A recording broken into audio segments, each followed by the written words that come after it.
My topic for the day, I wanted to know, and this was suggested to me as a potential topic, soundtracks, your favorite soundtracks from movies. What are they? I'll go first. My favorites, some of my favorites that I got to point out, The Wedding Singer, Adam Sandler. First of all, fun movie. That's a really fun movie. Adam Sandler nailed the formula the first time when it came to movies. Like, Billy Madison, genius. Happy Gilmore, really fun movie. And that sort of set the tone for the type of movies he should be making.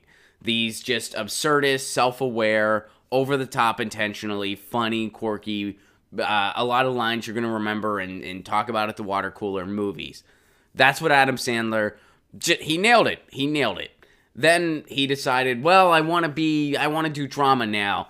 And in my opinion, not as good. Spanglish, I thought was painful, if I'm being honest. I thought that movie was painful to get through. And Funny People was one of those movies that set up the table to be a really cool movie and then just burned the table to the ground. I thought the second half of that movie was atrocious. I almost turned it off like a couple times. 50 First Dates I did not see. So and then some of his more recent stuff I haven't seen even, so I'm just speaking from my personal experience, but that's my take on it. But Wedding Singer, the soundtrack, so first of all, there's that original song that he did, Someone Kill Me, which is a really fun song. And in the movie, he says, I was listening to a lot of The Cure when I wrote this song. Now, that song sounds nothing like any Cure song I ever heard, which I think was part of the fun of it. But when I heard that song and I liked it as a kid I think I was in maybe 7th grade or 8th grade, I was like, I got to check out The Cure. And I did, and The Cure became my favorite band. So I appreciate that. And then the rest of that soundtrack, just a bunch of really fun 80s pop tunes. Another one I'll give a shout out to, Almost Famous. Just classic rock, front to back. But they really changed the way we view the song Tiny Dancer. That's a song that I think a lot of people kind of overlooked in Elton John's catalog, comparatively speaking. And because of that one scene in Almost Famous, they really brought out just how awesome that song is, how cathartic that song is, and how, man, it's just a fun sing-along, isn't it? I mean, what else can you say about it? It's a uniter. It's a beautiful track, Tiny Dancer, by Elton John. And I really think that was brought back into the spotlight by the Almost Famous soundtrack. So those are two of mine, Wedding Singer, Almost Famous. I'm going to name one more, and this is going to be totally goofy, and you guys are going to be like, what? Meet the Deedles. Now, Meet the Deedles, I have never even seen that movie. Never saw it. I don't really care. I'm not going to see it at this point. But their entire soundtrack, this came out right when third wave ska was really breaking, right when Mighty Mighty Boss Tones had The Impression That I Get come out, and this entire soundtrack was third wave ska music, and it was meant for children because it was a Disney movie, so it really introduced a young generation to third wave ska that really helped usher in that third wave ska wave that I know some people, but no pun intended with the word wave there, and I know some people didn't like that era, they didn't appreciate it. I did. I still appreciate all that stuff. I really do. And I appreciate the first wave too. I know someone, Garden Gnome, shouting out the specials. But I really got into a lot of that ska core stuff. Catch-22, Real Big Fish back in their day. I even like Goldfinger, some of their stuff. Now, some of Goldfinger's stuff is a little time-stamped. It has a bit of like a 90s tinge that I don't appreciate as much. But I like some of their songs. And Less Than Jake. I used to love Less Than Jake. So those are my three. Meet the Deedles, which I've never even seen the movie. Wedding Singer, and Almost Famous. So let me see what you guys are talking about. Schultze says, good tune, and I like how Elton John songs tell a story. Well, as you may know, that's not because of Elton John. That's because of Bernie Taupin, Elton John's lyricist. There's a really funny parody on South Park, and, who knows how accurate it is or isn't. But Elton John is this guy, and he's playing piano at a bar. And he's like, man, I thought for sure I was going to have a hit with Cheddar Cheese Girl. And then Chef comes in, and he's like, Elton, you're a brilliant pianist, but your lyrics are really freaking lame. I know this guy, Bernie Taupin, and that's how it happened. It was Chef from South Park. But in reality, I do think that Elton John and Bernie Taupin started working together when they were teenagers. So they were working together for a really long time. So I guess early on, Elton John, which of course is not his real name, it's like Reginald something. But Elton John realized lyrics weren't his thing, teamed up with Bernie Taupin, and they made some beautiful music. And the first song they wrote together, one of the first songs, was Your Song. And Bernie penned that song out when he was 18 years old. It's a little bit funny, this feeling inside. I'm not one of those who can easily hide. I don't have much money, but if I did, I'd buy a big house where we both could live. If I was a sculptor, you don't need me to recite the whole thing. Some of you guys know that song. It's one of the most beautiful songs ever written, in my humble opinion. One of my favorite songs in the world, Will Always Be.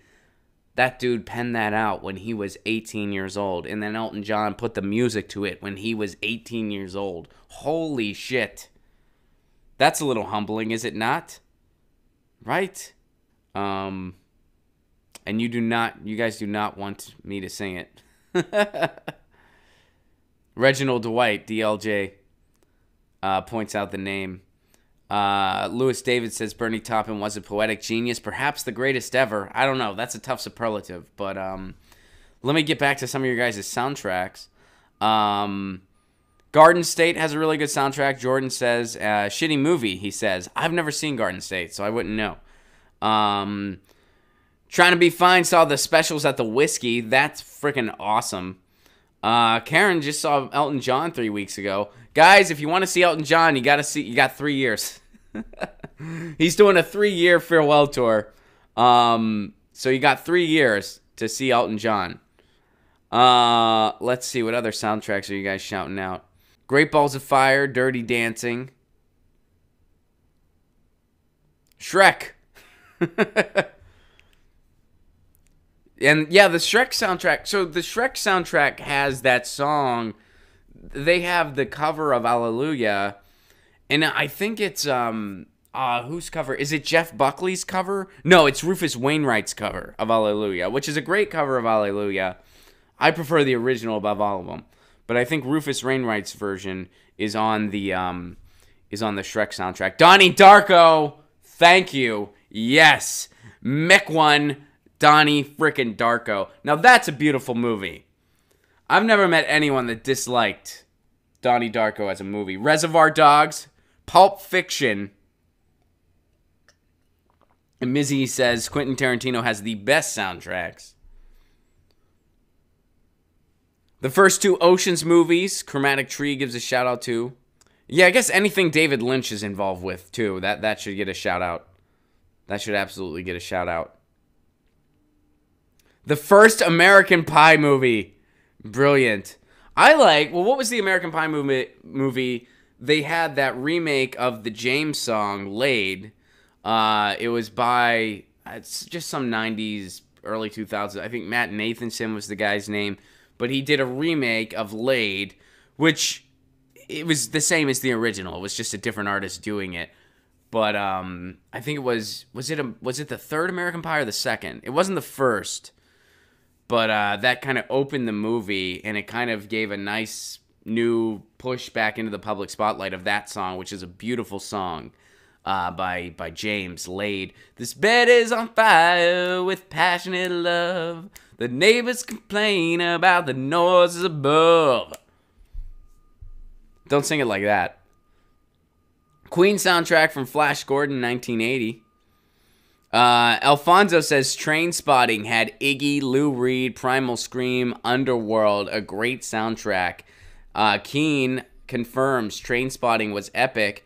Curious 49, Clockwork Orange. So there was a lot of classical music in Clockwork Orange. We've talked about Clockwork Orange on this show before.